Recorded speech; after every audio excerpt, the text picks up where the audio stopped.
Looking back to move forward, year 2005. December 23, 2014. A message from Gaia.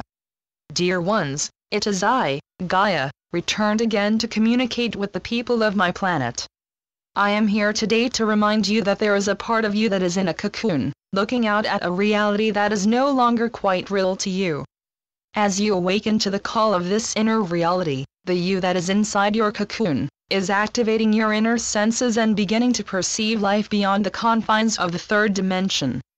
Once the old physical reality, the 3D game, was the only reality that you knew, except for worlds you lived in your imagination.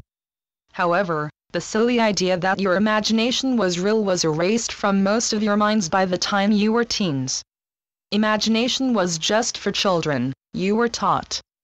However, now the worlds that you imagined as a child are being revealed to you, especially from the safety of your cocoon. With your expanded perceptions, everything is turning upside down. You are discovering that what you had always believed was stable, steady and real, is merely an illusion and, yes, your imagination. You are beginning to realize that your imagination is actually multidimensional thought. I ask you now to imagine a reality in which you are one with me, Gaia, the consciousness of planet Earth. I ask you to remember that you are the Gaia, and I am you. With the use of your wonderful imagination, you can custom make your planet by choosing the elements that you wish to select for the illusions in your hologram. See yourself in a huge warehouse of realities, Reality Depot, where you can go up and down the aisles and choose the reality elements you wish to project onto your hologram. Each aisle of the Reality Depot is actually a grid from the matrix upon which your reality is projected. 3D reality runs across the space-time continuum, and is embedded in the 3D matrix system. From your 3D perspective, you can't see the matrix grids, as they are an octave above the actual holograms. Therefore, the 3D grid is in the 4th dimension, the 4D grid is in the 5th dimension, and the 5D grid is in the 6th dimension. The 6D grid is a built-in portion of your consciousness. By the time you can consciously remember your 6th dimensional consciousness, the training wheels of external support are no longer needed. Your 6th dimensional self knows that nothing is external. However, when you believe you are only 3rd dimensional, you can see the grids or the many possible realities that they hold. You are still asleep. Even if you wake up for a moment, you still can't believe that you are the creator of your reality. You are so overwhelmed with surviving that you can't see the forest for the trees. Each and every tree is an obstacle, something or someone that bars your way. You have to struggle and fight for every reward that a harsh, external environment will finally release to you. Fortunately, from within your cocoon, you can see that the self living outside your cocoon is the larval stage of your true butterfly self. From inside the self, who is inside your cocoon, you remember when we, the planetary consciousness, chose to create the 3D game. We chose the hologram program of struggle and hard work, as we believed it would make for a faster evolution. We all believed that the polarity of light and dark would be a good catalyst for our development. We thought that the struggle between good and evil would create a great virtual reality movie. In fact, living with extreme polarities does create a good movie, and, often, it is not too much fun to be in that movie. Most uncomfortable of all, we discovered that evil is infectious and that, when it infiltrates us, we do mean and horrible things to others, as well as to ourselves. Then, because we programmed cause and effect into our holographic programs so that we could learn more quickly, we become recipient of that evil later on, or in another lifetime. Even I, the planet, have become caught in the cause and effect cycle of the 3D game. You see, I am the reflection of my inhabitants, especially my humans. It is true that many horrid things have been done to my body, Earth, and that my body also has caused much pain for my inhabitants. I am the amplifier of the thoughts and emotions of the collective consciousness of my people. Except, whereas you have thoughts and emotions, I have weather.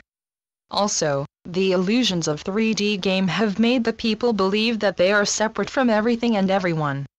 This belief has allowed them to do many cruel things, not only to each other, but also to their planet.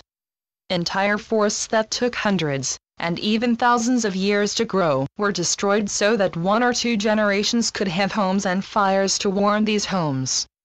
Then, my people's extreme emotions became intense rainstorms.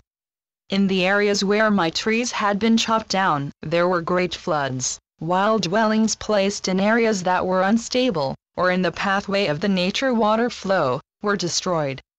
Eventually, lush lands became deserts that were ravaged by the harsh winds of my people's negative thoughts.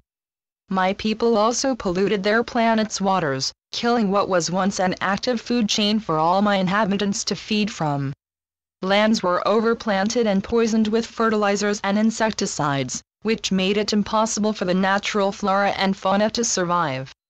Then, the once fertile farmlands became barren and were eventually destroyed, because there was no natural growth to catch the rain or stop the winds. In an attempt to equalize myself, I had to readjust my plates, creating destructive earthquakes for the land dwellers. Meanwhile, the conflicting thoughts and emotions of my people could only be expressed as my tornadoes and hurricanes.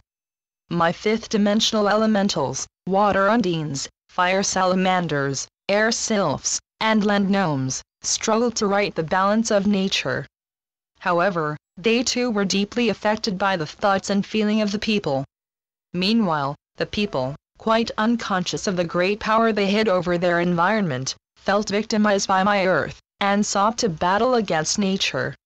Fortunately, the people are waking up and realizing the great force of nature that they carry within themselves.